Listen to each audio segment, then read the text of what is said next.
The Passport of Mallam Ilia by Cyprian Ekwensi, Chapter 1.2 Death by the Sword.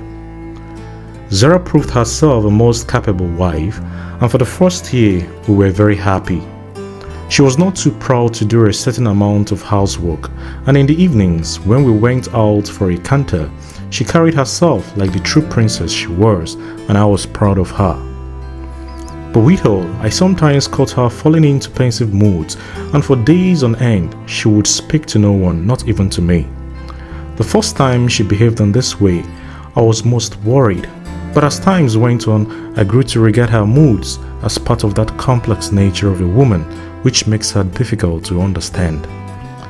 The story of Zara came to me in little snatches, from the conversations I overheard, from open talk that went on in the town when I was around, and from gossip tactlessly flung into my ears. It appears that she was the second daughter of Kanemi, Prince of the Tuaregs. Kanemi loved her best of all his daughters and betrothed her at an early age to another Tuareg prince, who she grew up to hate. On the night when the horses came to take her to her husband, Zara disappeared. She was found some weeks later, taking refuge in the house of one of her former women servants. Kanemi was very angry about this, since the marriage, how no longer possible, would have increased his political influence. For many days he thought hard how best to punish her. As a man who loved fighting, nothing appealed to his imagination more than gambling her away at a game of shanky. On the night of his decision, he rode round the town inviting young men to the contest. Of those others whom Zara had ruined, I did not hear much, nor did I find out anything definite about her beauty being dangerous. Perhaps I was worrying myself unnecessarily, and it had been idle gossip. But it came to my ears in whispers that just before I won her, Zara had developed a great love for a man called Mallam Usman. This man, who posed as the son of an emir, was wealthy and influential, and fonder of the sword than he was of work. My friends who knew him well advised me to leave the town before he became well again. "Is he sick then?" I asked. "Yes, he was wounded on the night of the Sanchi." "Wait, what did he look like?" The description I heard was rather vague, but it led me to suspect that Mallam Usman was no other than my last adversary in the ring, the man who boasted that he had swallowed the medicine against steel, but I couldn't be sure just then. I was in my room one evening listening to Zara's Goje when someone shouted greetings at the door, and I came out. It was Mallam Usman, and behind him were 3 mounted men. Their very bearing spelled trouble as their horses stamped impatiently. Usman appeared rather pale by daylight, and a deep knife slash marked his neck and cheek. "Ho, Ilia," he roared. "Look at this." He put down a bundle from his horse and invited me to examine it. It was the mutilated body of a child. It must have died some time earlier. "What is the meaning of this?" I asked. "How did he die?" Usman exploded. "How did he die? My men, do you hear a question? How did he die? Have I offended by asking?" "He's plain innocent," Usman told them. I did not follow what he meant. "What have you come to say?" I snapped. "Ilia," said Usman, "you killed this boy and we have come to take you before the law." If he had shot at me with his gun, I could not have been more surprised. "Killed him?" I gasped. "Yes, what else can it be, when a man leaves his horse to run wild all over the town?" "My horse? Show it to him." He made an impatient movement and a horse was brought before me. It was Wutsia, my favorite horse.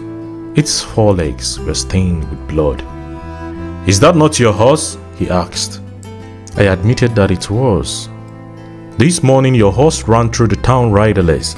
This boy was on the roadway. Your horse knocked him down and killed him. You ought to take more care of your livestock, Ilia." He turned to the men and said sharply, "Take him along." They took me and put me in prison. It was unfair, of course. I knew nothing about the whole affair. There was no means of verifying their story, no assurance that I should be given a hearing. They merely threw me into jail and walked away. My cell was a little one, airless, and shared by 20 to 30 other men. The season was at its hottest in Kano, and smallpox ravaged the town. Every day a few men died in our cell, only to be replaced by as many. The jailers were sometimes too busy to remove the corpse, and then we had dead men for company. Not a very happy situation, I assure you. While I was in prison, important events were happening in the outside world. It was the year 1903, the year of the Kano Rising. You may remember what caused the rising. The Emir of Kefi and the Magaji of Zaria had come to take refuge at Kano because they were badly wanted by the British. The story went that the British had sent one of their representatives to interview these great rulers, but instead of giving him an audience, the servants of the rulers had seized the white man and murdered him. That was the accepted story, but we in prison knew that the murderer was none other than Mallam Usman. Early one morning, we heard the thunder of big guns, the crash of shells, and the shouts of the inhabitants. There was panic everywhere, even among us, and our jailers were nowhere to be seen. Neglected without food, we had no explanation of what was happening until in the afternoon, when a handful of African riflemen came into the prison yard, broke open our barricades, and set us free. When I came out, my limbs were stiff and I was weak. I was so exhausted that I was compelled to lie down on the ground until one of the African troops gave me something to drink. Gradually I regained my strength. My head no longer swam, and my feet trod fairly steadily when I left the prison yard. My first thought was my home. Would Zara still be there? As I walked, I noticed that the town was much altered. There were broken bottles on the walls, piles of torn bushes blockaded the roads, the ditches were deeper, and everybody I met carried a weapon of some sort. One of the houses near my own must have been badly damaged, for the roof was gone, and part of the wall had fallen in. My fears became suddenly overpowering. Was Zara dead? Did she lie beneath a heap of earth, her delicate body mangled by some cruel weight? I got to the house in a state of the wildest excitement. The door had fallen in, and I had to scale some splintered wood and debris. The goats were running here and there, and the servants had all left except one who followed me bewildered from one room to another, saying nothing, offering no help, but merely getting in my way. As I came to each room, I called, "Zara!" No answer. I listened, but heard nothing save the dismal moaning of the wind. "Zara!" Still no answer, only that terrible wind. I made for our private room. "Zara!" Then I heard a strange sound. It sounded like the cry of someone in great pain, a person to whom immediate help would mean everything. I burst into the room. Just then, a man turned and drew his sword. There behind lay my Zara, petrified with fear and well-nigh fainting. The man was glowering at me, his sword drawn. One glance at those dark eyebrows and I recognized him. Usman, the thief, cheat, highway robber and murderer, the man who had put me in prison out of envy. I was almost mad with rage. With scarcely a thought for my own safety and forgetting that I was entirely unarmed, I sprang at him. He made a desperate thrust, which I just escaped as I stumbled on a fallen brick. He was well and strong, while I was weak from the starving carried out under his orders. My efforts were feeble. I knew for certain that my recklessness would have cost me my life, had not Zara staggered to her feet and seizing a club, brought it down with all her strength on his head. The big Usman sank to his knees, and we both thought he had been killed. I embraced Zara, and we talked hurriedly about what had been happening in my absence. She told me how Usman had been tormenting her ever since I had left the house. "Ilia is going to rot away in prison," he had told her. "He will never come out of that hole. Follow me, Zara. I will make you a wealthy woman, wife of a future emir." She had always refused his temptings and on many occasions had told her retainers not to let him in.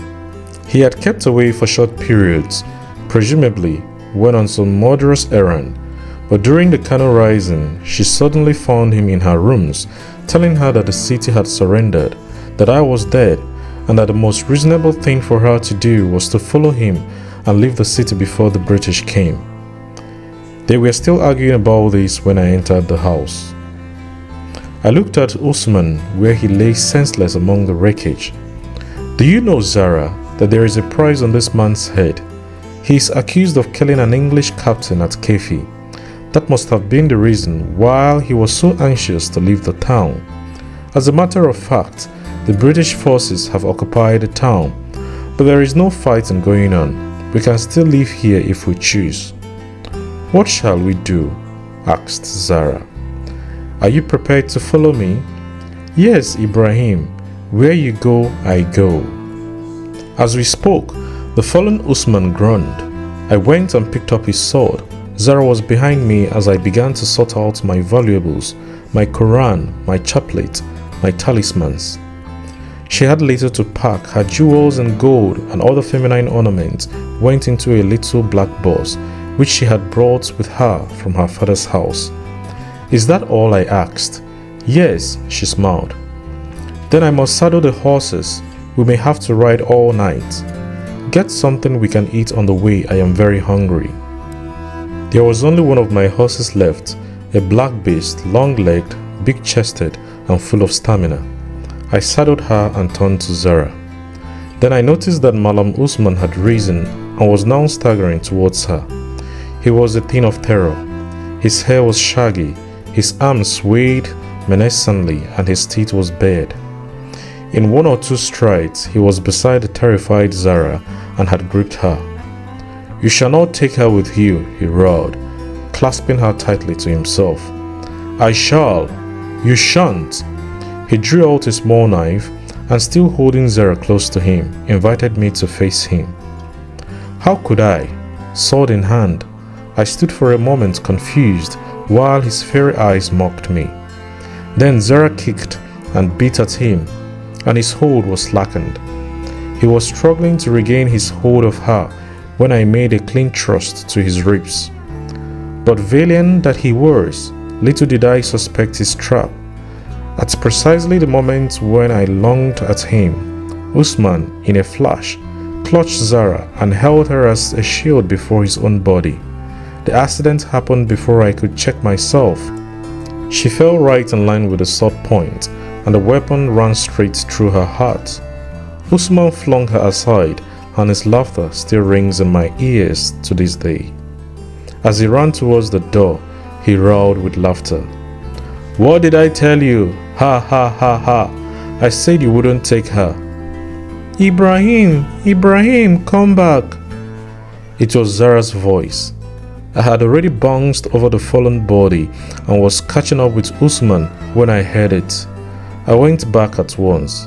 Zara was breathing her last. She had lost a lot of blood and her eyes were pale. She gasped and panted when she tried to speak, and her words were inaudible.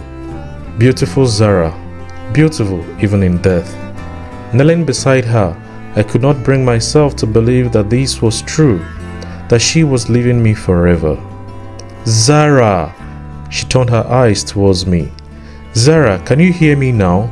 I shall not rest, for I shall know no peace until I have avenged you. She was still trying to form some words. Her eyes were closed, her lips pale. Ibra. She died with my uncompleted name in her lips. It was some time later, as I still sat beside her body, that the servant made a remark which broke through me. Our mistress is dead, she said. She was so brave while you were away and prayed for your return. I looked up. The sword chased each all around my brain. Consciousness came back to me, and with it a sense of purpose. What was I doing here, kneeling beside the body of a dead woman? I turned to the servant. Here is some money, I said. Call the others and see that your mistress receives a burial fit for the wife of Mallam Alhaji Mallam Ilia. I go on my mission. With a package of jewels and gold under my arm and mother in my eyes, I rode into the gathering dusk.